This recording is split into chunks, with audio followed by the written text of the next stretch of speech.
Ladies and gentlemen, welcome to Talk Spicy. I'm Coach Gene Clemens. Thank you for joining me wherever you are joining me. Rate the show, comment, agree, disagree, but whatever you do, keep it spicy.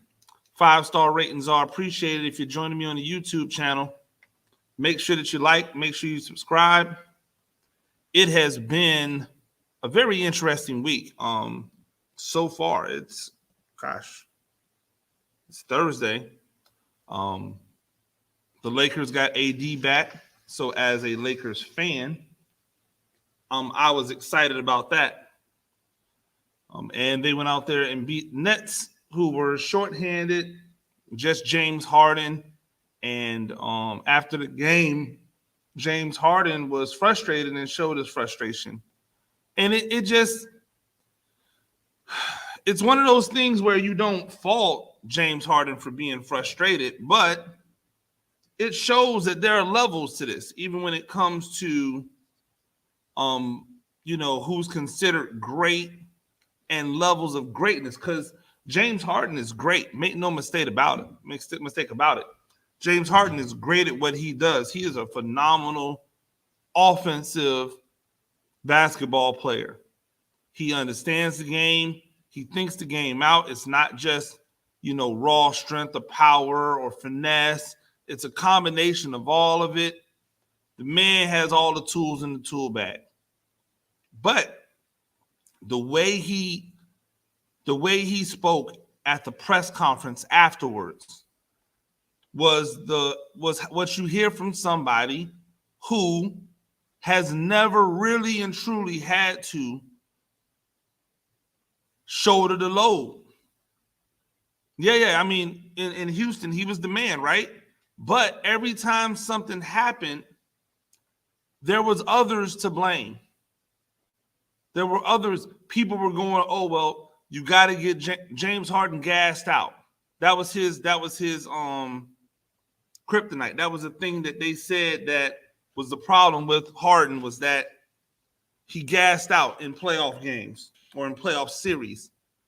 But the mechanism for that was that he was asked to do too much, that he had too much on his plate.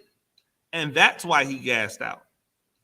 And so there's always kind of been something in place to blame. Well, right now there's no KD. Kyrie only plays away games.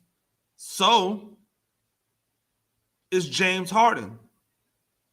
And unfortunately, we've seen that show before. When it's James Harden and some dudes, you're probably going to get beat. Now, juxtapose that with what LeBron James has had to deal with for the better part of 20 years now. And it makes you understand that there's levels to this.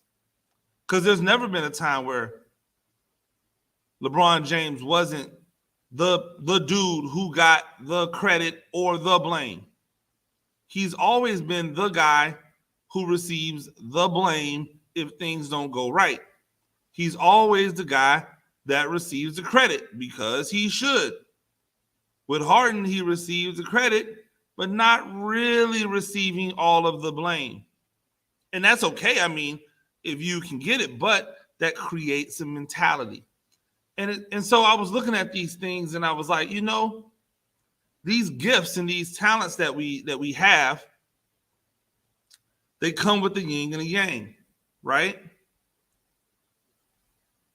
Barry Bonds wasn't put into the Hall of Fame, not because he didn't deserve to, but because a bunch of writers didn't like him.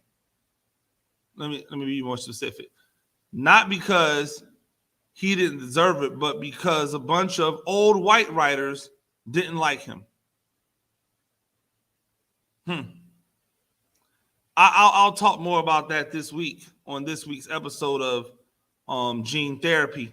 However, make sure that you check out the Gene Therapy column and podcast that's already out right now, Sweet Sweet Fantasy. You can find the link in the description for this podcast. Make sure you go check that out. Read the column. My introduction into sports and fantasy sports, what I think about it. It was a great conversation that I had with Chris James, who is has his Chopping It Up with CJ podcast, where he talks a lot about fantasy sports and about wagering and or sports betting, especially when it comes to football. So make sure that you follow him, CJ Florida 9, and then make sure you check out that column in that podcast on gene therapy. But the gift and the curse, or the two sides to the talent, it wasn't that Barry Bonds was just so supremely athletically gifted, even though he was. It was that he was singularly focused.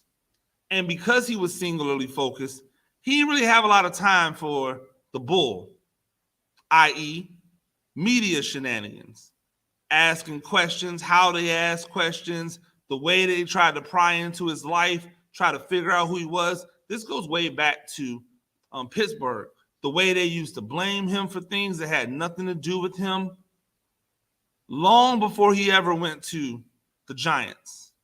And then when he got to the Giants, it was scrutiny on scrutiny on scrutiny, while they sat around and praised Mark McGwire and Sammy Sosa. They vilified Barry Bonds. While they sat around and praised Alex Rodriguez and name any other person that came along at those times, vilified Barry Bonds. So, but it was partly his fault, because he's not friendly. He wasn't friendly with media. Didn't trust him. Saw his pops go through it. Right? So there's two sides to the gift. The gift not being the talent, the gift being that ability to lock in and focus and get his job done. That maniacal ability to get the job done is something that can work both ways against you. And it can lead people to dislike you. Sometimes focus and intelligence can be mistaken for being aloof and or arrogant. That's the yin and the yang that comes with the gift. And we all have gifts, right? We all have gifts. We all have things that we are good at. We all have things that we excel at. We all have our talents that are given to us from birth. And they all come with some type of negative to balance out the positive. Ooh, I am right in the face there.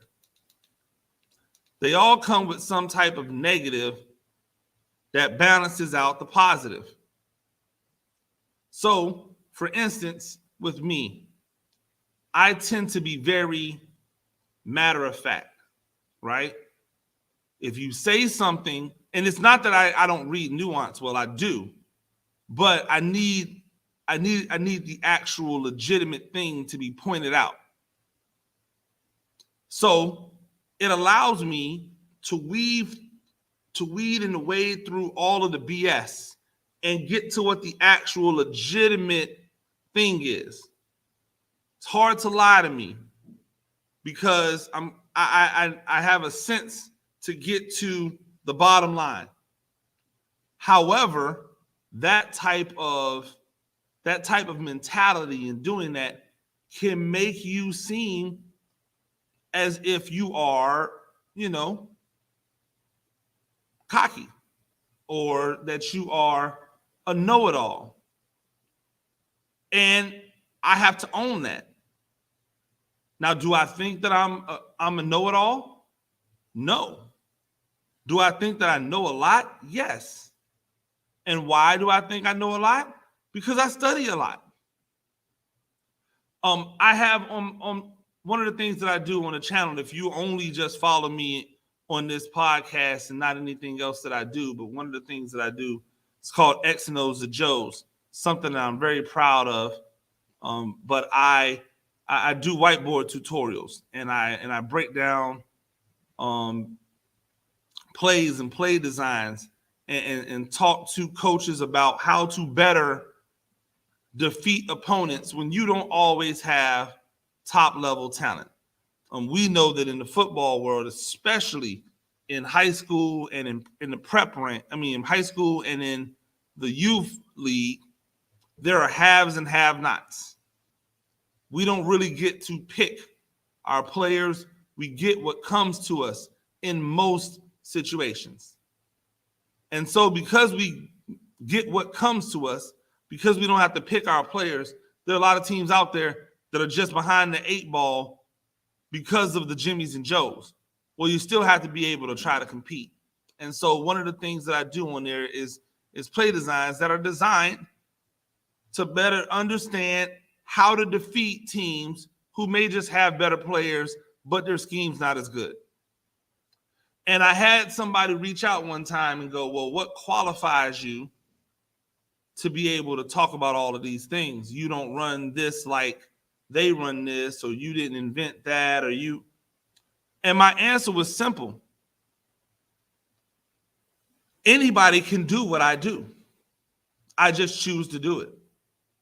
So don't be upset at me because I'm choosing to do something that nobody else is choosing to do. If you want to do it, get on a whiteboard and do it. If you want to break down plays. I'm not the only person that does it. I'm just the only person that does it across the spectrum. There are people who have specific things that they're into, but I know a lot about the triple option game. I know a billion things about the spread, West Coast, run and shoot, the 4R systems.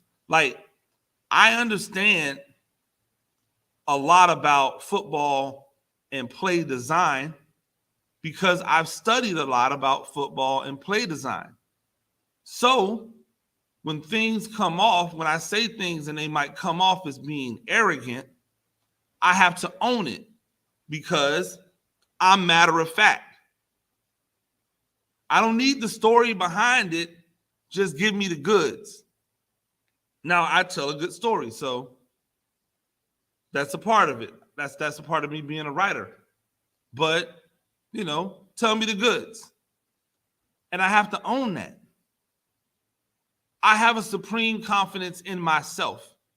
That supreme confidence can sometimes come off as arrogant. I have to own that.